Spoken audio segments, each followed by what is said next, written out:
Siyambonga uNkulunkulu ngalokho namhlanje. Acknowledge that. Siyakwazisa lokho. I'm so blessed by the Twala family. Ngiyabusiseka ngomndeni wakwaThwala. These are the people Yibo laba bantu that welcomed me abangamukela here at Matubatuba. lapha eMtubatuba. Hallelujah. Amen. I acknowledge that. Ngiyakwazisa lokho. I acknowledge that. Ngiyakwazisa lokho. Hallelujah. Amen. As much as I acknowledge Tukutembe, Njengoba naye ngimazisa futhi ubaba uTembe. which is the one that took me here, then to Mshabialena. Owangisusa lapha ngisa kwaMhlabeleni. I acknowledge that. Ngiyakwazisa lokho. Hallelujah. Amen. Hallelujah. Amen. Hallelujah. Amen. It's good to acknowledge. Kuhle ukwazisa. Hallelujah. Amen. Hallelujah. Amen. It's a good thing. Kuyinto enhle. So I don't forget. I Angikhohlwa. was also thinking of Gwenya family. Ngiyaphinda futhi I was thinking of seeing them, but I never. ngicabanga ukubabona bakwangwenya I kodwa can ngempela never go ngithuba. back without seeing them. Angifisa ukubuyela emuva ngababonana Because we are here because of them. ngoba silapha ngenxa yabo. I acknowledge that. Ngiyakwazisa lokho. Hallelujah. Amen. Hallelujah. Amen. Umuntu ungakusiza ungamlahli. Noma kusize ngesenti bonganalo. Bongenalo lelo sendlela akusiza. Acknowledge a person. Amen. Mazise lo muntu. Hallelujah. Basiphile isikhathi la khona abantu Hallelujah. Amen. Abantu baba lethi by uMpostoli Paul enzuku zokugcina abantu bazaba bangaboni abangaboniyo. Isikhathi sokuthi akubonga uzavela ukukhahlela. Yakutshela. Yeah. Uthi umfake emsebenzini aqoshise wena. Uthi umthelele phansi la sekaphezulu avela athi ungangitsheli ngalento le. Yithi uthi uMpostoli Paul enzuku zokugcina abantu kuzoba abangaboniyo. Lento ukuthi danki phela bona ukuthi ngiziphakamisa. Yeah. Oyini ukuthi ngizobonga izimbongo. Vele bokuzokwenzeka. Yeah. Days are evil. Insuku zimbi. So I acknowledge the Twala family. Ngiyawazisa kakhulu ke umndeni They wakwaThwala. are a great part Bayingxenye enkulu in my life. empilo yami. Hallelujah. Amen. Hallelujah. Amen. Bakathwala kuNkulunkulu anenze kahle. Ungakho bakuthwala ukubona. I'm so blessed. Basazobona isikhathi bakuthwala. Sazobona isikhathi babuya. Thank you. Hallelujah. Amen. Bakuthwala useretire. Yes. Ubesebenza ekhanda ama-truck. Kunjalo bakuthwala? Yes, babuya. Bekakhanda ama-truck. Ngenkathi i-truck lami lifa lamanzi ngeke ngamcabanga manje ngicabanga ukuthi kude le bakuthwala ngathi ithi ngamkhathaza imali. Hallelujah. Kodwa ngiyakholwa ukuthi bakuthwala ngamcela ngabe ezozolungisa mbathandana. Yeah. Hallelujah. Amen. But you know good God, he's God, the God we serve is a way maker. Amen. uNkulunkulu umenzi wendlela. Okay. Nakhi Jehovah, uyayenza indlela. I want to bless everyone who's here tonight. ngifuna ukubusisa wonke umuntu okhona la namhlanje In the ebusuku name of Jesus. egameni lika Jesu. Now, sometimes when I speak words, Kwesinye isikhathi mangikhuluma we amazwi may undermine them. ungawathathela phansi. But I understand the power in the word. Kodwa ngiyawaqonda amandla sezwini. And I want to acknowledge the presence of our beloved Ubaba Nduna. Ngifisa futhi ukwazisa ubukhona bobaba wethu othandekayo bakunduna. Thank God so much. Siyambonga uNkulunkulu kakhulu. Thank God so much. Siyambonga uNkulunkulu kakhulu. And then he's coming here. Ukuza kwakhe la He's representing his people. umele abantu bakhe. There's going to be some beautiful changes. Kuzoba khona ushintsho oluhle. Kule sasigodi bamntwana ahlezi kuso. Amen. Hallelujah. Ngenkathi ngifike eNduma bathandekayo, I spoke those words. Ngakhuluma lamagama mangifika eNduma. Induma ngeke isafana. Ngabatshela abantu baseNduma, ngathi abantu baseNduma imali izoza la eNduma lo. Kodwa mayingapheleli ebantwini bangaphandle. Mina ngivusana emsebenzini. But sometimes when I talk to people, it's more like it's all of those words. Amen. But today my induma idolobha. Yeah. Induma idolobha. Mina ngafika kwamahladla phela. When I prophesied, Uma ngiprofetha, I don't intshumayelo yokuqala ngikhohlwa. Yazi kahle nje. Kodwa abantu khohlwa mangamuzi ukuthi intshumayelo yakho usindise ithi akasayazi. yes. I read Genesis chapter 1 verse 3. Amen. Where God said let there be light and there was light. Yeah. Uma ukhohlwa uNkulunkulu intshumayelo akunikeza yona. Let's just Yeah, that's it Asidlule ithi bakhe pass. Yazi mawudlala idisk pass. Hallelujah. Amen. But never forget the way that God gave you. Kodwa ungalikhohlwa izwi uNkulunkulu anika lona. That word, Lelo uzwi that's the word of your life. izwi lempilo yakho. Don't forget that word. Ungalikhohlwa lelo uzwi. Hallelujah. Amen. So tonight is our Namhlanje we are a day to the last one. namhlanje usuku oluya ngasekugcineni. Hallelujah. Amen. Memangele. Hallelujah. Mama ngcele, hallelujah. Hallelujah. Amen. I take 5 man. I call you. Amen. Show telling her. Hallelujah. What should I take 5 for this? As I'm sharing Amen. Hallelujah. we are so blessed. Amen. We are so blessed. Yes. And it's a good thing. Hallelujah. Amen. Hallelujah. Amen. So we thank God so much. Siyambonga uNkulunkulu kakhulu. Who's been so good to us. uNkulunkulu bemuhle kithi. I'm not going to waste more time. As you can see that we normally have time. It's 23 minutes. It's 3 minutes after 11. Angisezi ukumosha isikhathi esiningi kakhulu ngoba nibona nani isikhathi esihambile. Body needs rest. Imizimba idinga ukuphumula. And then God bless you. uNkulunkulu anibusise. Hallelujah. Amen. Yeah. Amen.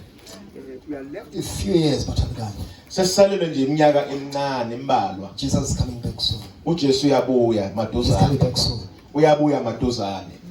There are evil agendas that are coming to the world. Kuneyinhloso ezimbi eziza emhlabeni. But as I look in the year 2030, 2033, Kodwa mangibheka kunyaka ka2030 kuya ku2040 I see things. ngibona izinto. I see things. Ngibona izinto. So you need to pray. Kumele sithandaze. You need to pray. Sidinga ukuthandaza. So that may God sustain us and keep us uNkulunkulu engathi engasigcina asilondoloze in the mighty name of Jesus. egameni lika Jesu. Hallelujah. Amen. Hallelujah. Amen. So stay strong in the Lord Qinani enkosini and the power of His might. nasemandleni akhe amakhulu. I know things will come to shake and move you, Ngiyazi ukuthi izinto zizofika zikunyakazise zikususe but now stay strong. kodwa hlalo imuqinile. Hallelujah. Amen. Hallelujah. Amen. Stay strong in the Lord. Imuqinile enkosini Don't be shaken. unganyakaziswa.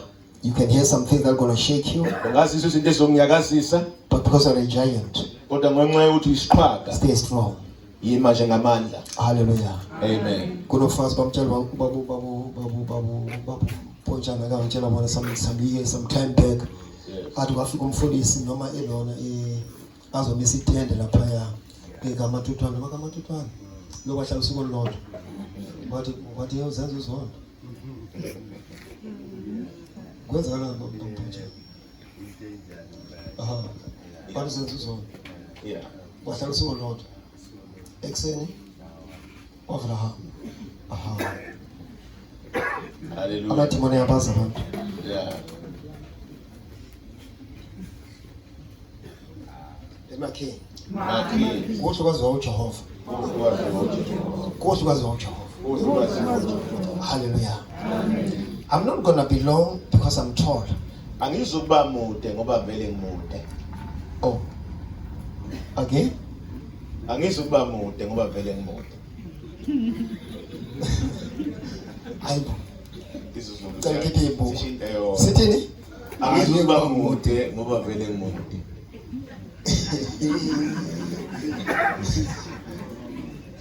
Isizini le noma isizulu?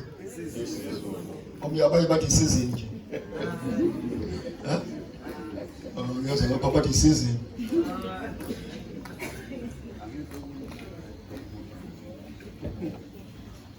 I wanted to talk tonight Ngifuna ukukhuluma namhlanje to ebusuku those who are righteous. kulabo abalungileyo. There's no way that can be righteous on your own. Ayikho indlela yokuthi ulunge But for you to be right, ukuze wena ulunge you must be in line with God. kumele uqondane noNkulunkulu. And for you to be in line with God, Ukuze uqondane noNkulunkulu it is through Jesus kungenxa kaJesu. who came and made and become a way. Uyena oweza waba indlela. Because between man and God, Phakathi komuntu there was noNkulunkulu a division. kwakukhona isehlukaniso. When sin entered, Uma isono it singena separated sahlukanisa what God had made. uNkulunkulu lokade kwenzile. That's the one.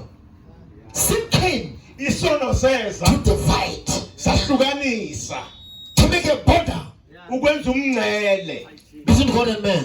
phakathi kaNkulunkulu nomuntu. For the first time Okokuqala ngqa in the book of Genesis, encwadini kaGenesis God called man. uNkulunkulu wambiza umuntu.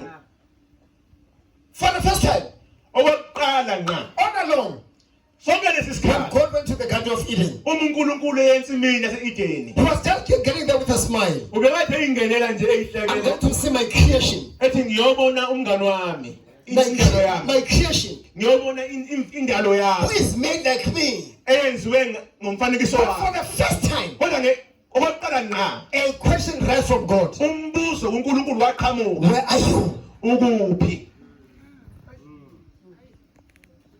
Someone can ask, Omunye umuntu engabuza nje, Father, baba you are the all-seeing God. uNkulunkulu obona yonke into. So how can you ask, Manje ungabuza kanjani? where are you? Because nothing's hidden before you. Ukuphi ngoba ayikho into efihlekileyo kuwe. Before God, Phambi all kaNkulunkulu things. zonke izinto, There's nothing you can do secretly. ayikho into ongayenza emfihlakalweni, Nothing's hidden. ayikho into efihliweyo. Even the smallest of the, Ngisho into encane God can see them. uNkulunkulu uyayibona. The smallest of the particles, Okuncane okuyizinhlayiyana God sees them. uNkulunkulu But uyakubona. now here's a question. Nawo kodwa umbuzo, Asking a man ubuza umuntu who be formed amdalileyo as though God is blind, ngathi uNkulunkulu akaboni, as though the thing that God can never see. engathi uNkulunkulu akazambele abone. And God is He sees all things Ubona zonke at izinto all times.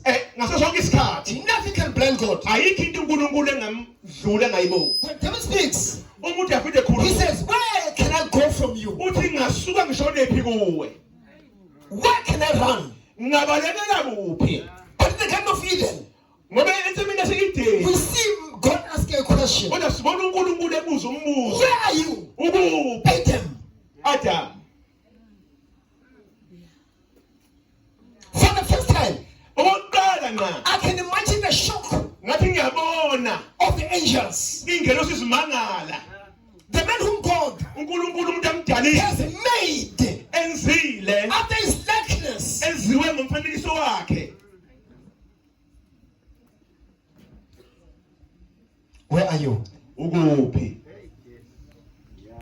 The enemy came Isitha seza to the division, safaka ukwahlukana, the separation. safaka ukwahlukana. Because whatever God does, Ngoba konke uNkulunkulu akwenzayo the enemy is watching. isitha sibhekile. Whatever God does, Noma ngabe yini uNkulunkulu the ayenzayo enemy is watching. isitha sibhekile. Can I tell you something? Ngakutshela into ethile, Do you know Satan knows the Bible? uyazi uSathane uyalazi iBhayibheli. He knows this from Genesis chapter 1 to Revelation, the last verse 21. Revelation. Ulazi kusukela kuGenesis kuya kwiSambulo kwivesi lokugcina uyalazi. He knows more than some other Christians. Ulazi ngisho kwedlula amanye amaKristu. He said, where are you? Uthi ukuphi? And Adam answered, uAdam waphendula, for the first time, okokuqala ngqa the thing that entered in man into yokuqala yangene kumuntu was fear. ukwesaba.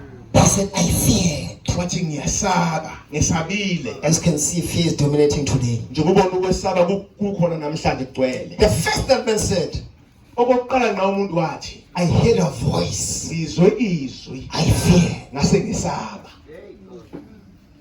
That's why you see people are running away from God, because when they hear God's word, Yikho ubona abantu bebalekela uNkulunkulu ngoba mabezwa izwi the kaNkulunkulu fear bayasaba. chases them away. Ukusaba kuyabaxosha, It chases away. kuyabalekisa. Nokuningi engingakusho kodwa ngeke ngize. I will speak the righteous. Ngifuna ukukhuluma nje ngokulunga. Those are standing right. Labo abantu abalungileyo. Hallelujah. Amen. In the eyes of the Lord. Phambi kaNkulunkulu. Let's go to the book of 2 Corinthians. Asencwadini yabaseKorinte besibili.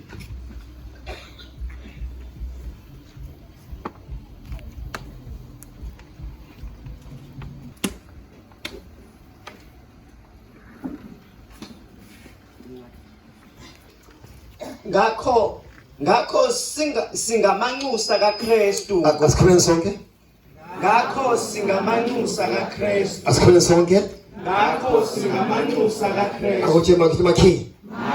You are not just an individual, awusuye nje but you are an ambassador. kodwa uyinxusa You are an ambassador. uyinxusa I'm going to ask someone to break down for me what an ambassador is. ngicela umuntu ukuthi nje angicacisele nje ukuthi What's an ambassador? yini inxusa umuntu onjani inxusa Babshana, let me give you the task. ake ngikunike babshanda umsebenzi What is an ambassador? yini inxusa baba chaze Hallelujah. amen Susukoma lesivasho uGoogle kodwa nje khona i-ambassador it's a representative of a country noma athini inxusa kanjani lesizwe kuthiwa inxusa kusho ukuthi kunjengokuthi uma izwe lifuna uku-expanda likhande ezithola ezinye indawo lithumela umuntu oyinxusa ozokumela lelo lizwe kuleyo ndawo kusebenza kakhulu lento kwi-situation lapho kuthiwa khona it's a kingdom kind of uhlelo lobukhosi ukuthi kudliwe indawo ethile so umuntu oyi-ambassador umuntu omele lelo lizwe owazi amasiko akhona nendlela yakho yokugqoka nokudla konke nendlela yokukhulisa umuntu so uma sefika kulelo lizwe kumele ayigcine leyo ndlela akhulise aqhubele lo siko lo mbuso osuka kuwo so uyi-ambassador so umbuso osuka kuwo uyameseka ngendlela yokuthi uma umshaya ngempama lowo muntu lowo ushaye izwe kusuka nje impi ephelele bazolwela yena nxa ushaye nje umuntu oyedwa wakhona so i-ambassador umuntu oyizwe elihamba eliphelele kodwa ekwelinye izwe so nje ambassador into kanjalo An ambassador. it's a country it's a working country in a foreign country. Hallelujah. I don't know whether we truly understand this. angazi noma siyayiqonda ngempela The Lord that is the God we serve, the God we serve, uNkulunkulu He esimkhonzayo has made us usenzile ambassadors. amanxusa Do you understand that? uyaqonda We lo are not just a nobody. asibona nje abantu We are kasi so powerful. sinamandla kakhulu You represent heaven here on earth. simele izulu So sisemhlabeni stop looking down on yourself. Stop looking down on yourself. ungasibukeli phansi As an ambassador, njengenxusa you are the full representative. uli Full representative.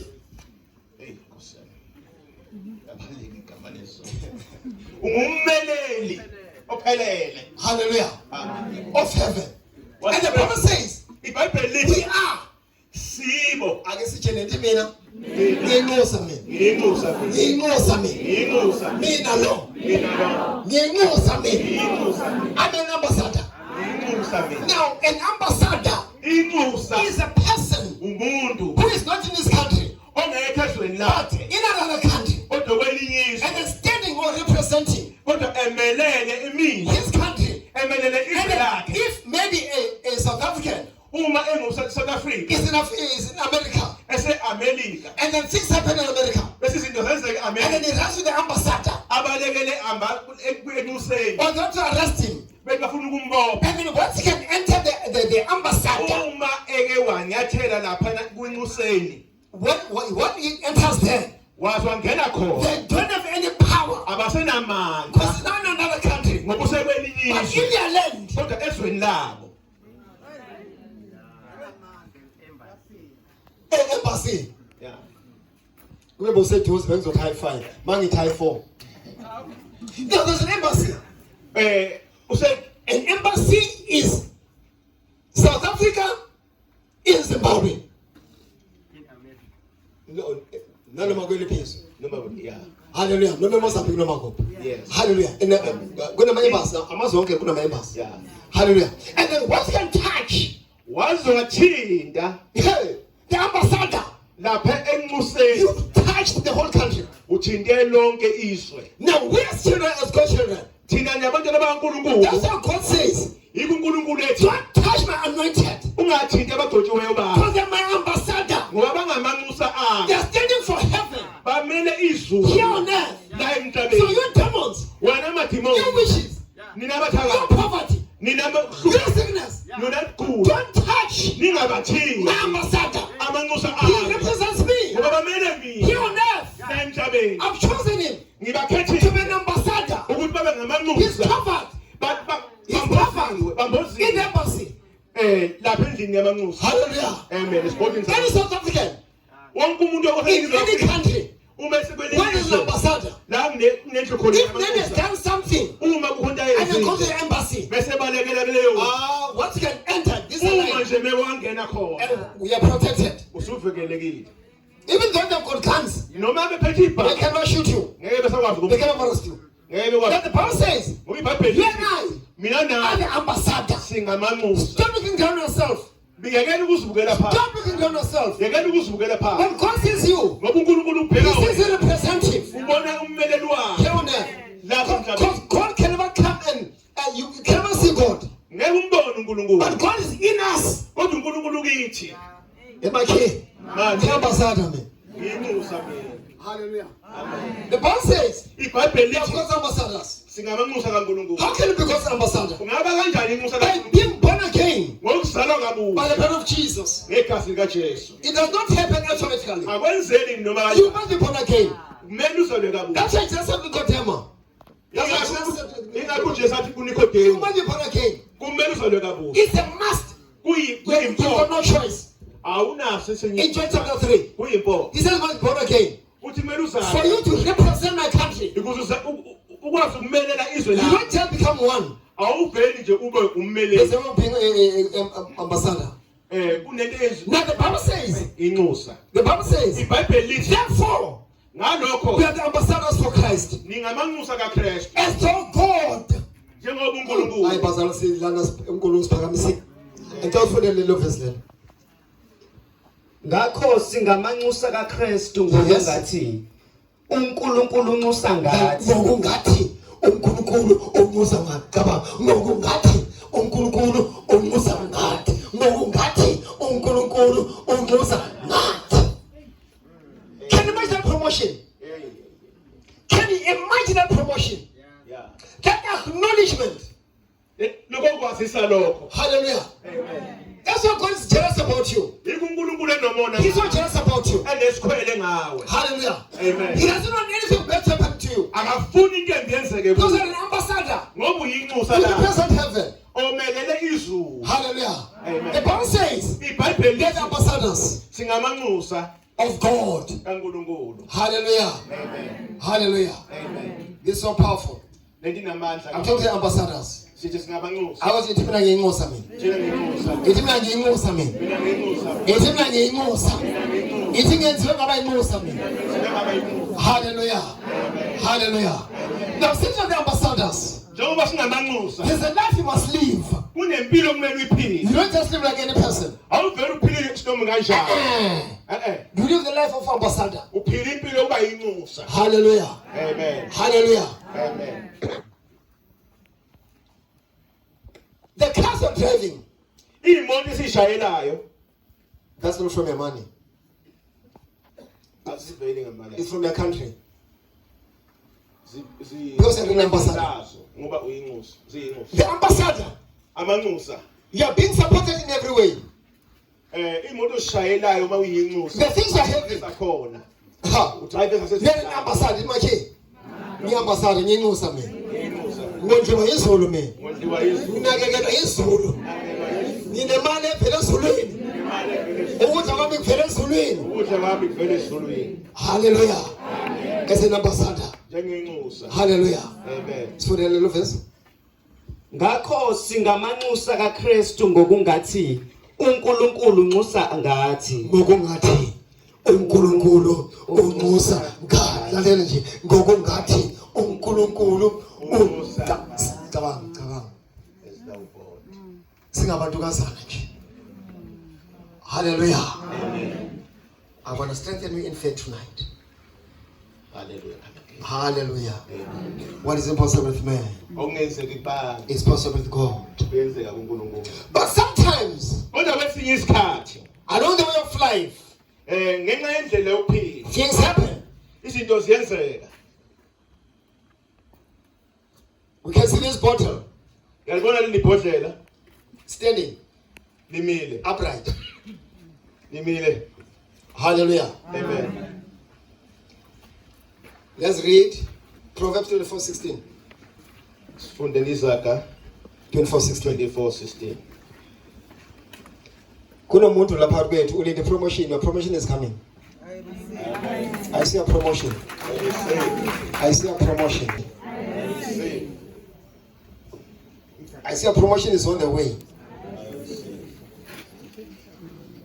Hallelujah. Amen. You're going to be promoted Kumele phakanyiswe in life. empilweni. 24:16. 24:16. Yes, but 24 and verse 16. 24 Izaga 24 verse 16. Yeah. Ngokuba olungileyo angawa kayisikhombisa. Kangaki? Kayisikhombisa. Yes. Abese buye avuke. Kangaki? Abese abuye avuke. Yes. Kepha ababi bayaqhubeka ngobubi. Yes. Ungathokozi ngokuwa kwesitha sakho. Nenhliziyo yakho mayingajabuli ngokukhubeka kwaso. The Bible says, iBhayibheli lithi those that are standing right, laba bamile baqonda they fall. bayawa They rise. baphinde bavuke. You can never fall when you're fallen. Ngeke uwe uvele uwile. Those are falling, who are falling, Laba bawayo and the ones that are standing. ilaba bade bemile. And the thing I want to push Kunezinto as eziphushayo an ambassador njengenxusa that may go down, ukuze uwele phansi. but you must rise again. Kodwa kumele uvuke futhi. Don't sleep. The Ungalala. Bible says iBhayibheli lithi they fall once, bayawa they rise again. baphinde bavuke. The question is, Umbuzo uthi we're going to hear other people. usosha abanye abantu We are winning, Lord. uwile loya. I second the way. The Bible says iBhayibheli the lithi righteous, olungileyo they fall. uyawa. Number one, Okokuqala they rise again. aphinde avuke. They fall again. Aphinde awe. They rise again. Aphinde avuke. Those are four. Those ones who are in sins. Laba babona emayona. Those who are in sins. Laba basezonweni. They always fallen. Bahlezi So bawile. that's why they don't fall. Ingakho bengawi. Those are falling. Laba And bawayo. those are standing right before God. Yilaba bame baqonda phambi kaNkulunkulu. Those are falling. Laba bawayo. Those others, Laba bavele they don't fall because they already have fallen. bawi abawi ngoba bavele balele phansi. Emakhe. Bakhe Abantu bavele balele vele. Abawayo bamile. abawaya bamile. Abanjani bawile? Abawayo abanjani? Uma umile njani? Ungagila uhlezi phansi. Ungawulele ecansini. Uma usebhedeni. The Bible says iBhayibheli they lithi fall once, bawa kanye. they rise. Baphinde bavuke. They fall once, Baphinde bawe. they rise. Baphinde bavuke. Again, Baphinde bawe. emakhe. Uthi manje Vuka man. vuka manje. Ungalali. Ungalali. Because of the righteousness of God. Ngoba ngolungileyo kaNkulunkulu. You are God's ambassador. Uyinxusa kaNkulunkulu. God must tell you tonight. uNkulunkulu uthi ngitshena Rise. vuka. Also rise up. Andikathi uvuka. I see things Bona izinto that zakho. the enemy is swallowed. Izinto bekade izinto They're bezitshontshe going to rise with you. zizovuka kanye nawe. They're going to rise with you. Zizovuka kanye nawe. I see those things Bona lezo that zinto are now falling. ebekade I ziwile. see them Ngiyazibona. rising again. Ziyavuka Because futhi. of rising. Ngoba nawe uyavuka. Shall we stand up? Asume emsebenzini. Into zami ziyavuka manje. Into zami ziyavuka manje. Ziyavuka manje. Ziyavuka manje into zami. Ngoba nami ngiyavuka Ngoba manje. nami ngiyavuka. Ngiyasukuma manje. Ngiyasukuma manje. Into zami Lento zami. zaphakama nazo. Hallelujah. Hallelujah. Hallelujah. Angeke uwulele. Yeah. Angeke uwe, ngeke kwenzeke. Hallelujah. Abakuhleki bathi wena kodwa uzovuka. Awuwe kanye. No, 2, 3, 4, 5, 6, 1, 2, 7. yeah. Amen. 1, 2, 3, 4, 5, 6, 7. Yeah. Umwe pedi nehlano silela suba. Umwe mberi naro. More than 5. Yeah. Ngokuqala kwesibili kwesithathu. to someone here.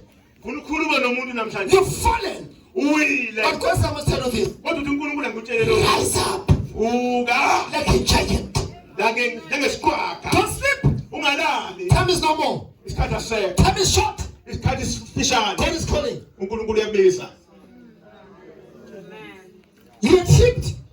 Ushelelelile. But listen to me. Kodwa lalela Don't la. sleep. Ungalali. There are things Izinto are zakho waiting for you. ebekade zikulindile. As you rise up, Ngalekathi uvuka. your things Izinto are zakho going to rise zizoliphakama like a morning sun. njengenkanyezi yokusa. Hallelujah. Amen. Ithi ngiyavuka mina. Ngiyavuka mina. Ngiyaphakama manje. Ngiyaphakama manje. Ngiyasithatha manje. Ngiyasithatha manje. Bengwile. Ngiyile. Ngiyavuka manje. Ngiyavuka manje. Lithi iBhayibheli iBhayibheli ngingolinguleka Jehova. ulingatshe. Kodwa ngingawa. Kodwa manje ngiyavuka. Akumbemezi ngiyavuka manje. Ngiyavuka manje. Ngiyavuka manje. Ngiyavuka manje. Bengiwile. Ngiyile. Ngiyemsebenzi. Imisebenzi. Emibi. Emibi. Kodwa manje ngiyavuka. Into zami siyavuka. Amandla ami ayabuya. Izinto zami ziyahlangana. Ngekade ngilele ngiwile. Bekufanelekile kumnyama. Kodwa manje iqhawe yavuka. Iqhawe enamandla yavuka. Iqhawe enamandla isigona siyavuka manje. Izitha siyakhala. Uvusomani. Abazosithupa manje. Ithi makhi. Asingavuka.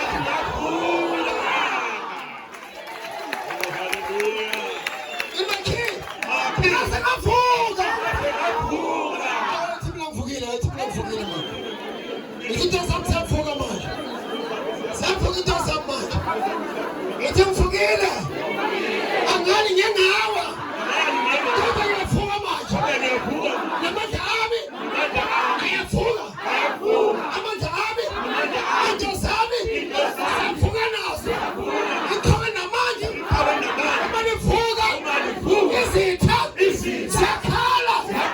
Ziyashaya ngamakhanda. Uvusomani. Ikhuseleni. Ithi makhi. Iqhawe enamandla.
Navuga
Thank you, Jesus. Thank you, Jesus.